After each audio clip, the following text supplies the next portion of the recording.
When I was in medical school, I was taught that people with depression had a serotonin deficiency. That isn't the case.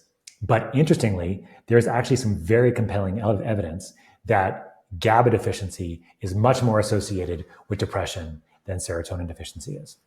So GABA is the unsung hero. You talked about some superstar neurotransmitters, norepinephrine, dopamine, serotonin. GABA is the one that actually regulates them all. GABA is our primary inhibitory neurotransmitter. It's the one that calms down the firing of the brain. It's like the brakes of your brain. Now, interestingly, GABA is always in balance with your primary excitatory neurotransmitter called glutamate. Most people haven't heard of glutamate either, but glutamate is actually your primary excitatory neurotransmitter. Between glutamate and GABA, that is 80% of your brain's neurotransmission. Wow. And GABA itself is 20% of your brain's neurotransmission. So it's a huge amount that's happening between these two. And so glutamate is converted into GABA in the brain. It requires vitamin B6 and magnesium to do this. The challenge is that when you're stressed all the time and your fight or flight system is not getting out, it's always in that space, you deplete GABA very quickly. Mm-hmm. And what happens when you deplete GABA very quickly is you get glutamate toxicity kinds of symptoms. You get anxiety, you get depression, you get insomnia, you get tremors, you get mental health disorders. The way I like to kind of describe this for my patients is that GABA is like this regulator. It actually allows you to regulate information that's coming from the rest of the world. And it's like a gate to that information. If you were looking around your room or wherever you are right now and processing all that information, it would overwhelm you.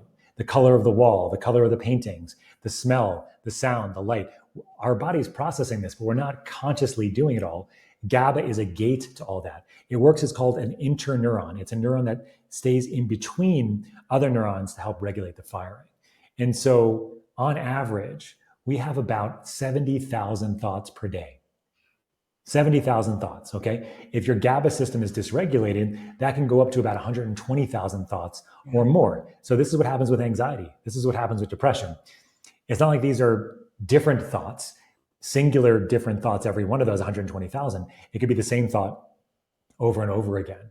And so what I always tell my patients here is don't believe everything you think. If on average you're having 70,000 thoughts per day, and if you're GABA deficient, all of a sudden you're having 120,000 thoughts a day. Like that's why people feel so jumpy and all over the place and wired but tired. And so if you mind the GABA system by doing it with supplementation, if you need to, doing it with dietary and lifestyle changes if you can, and then looking at groundwork of your foundational biology all at the same time, that's when you can see massive shifts in the depression and the anxiety and the insomnia, in the tremors and the mental health issues. Because so many of us think that I just need more stimulation to feel better. And the answer oftentimes is no, you actually need less. You need your GABA system to come back line and you're going to feel better much more sustainably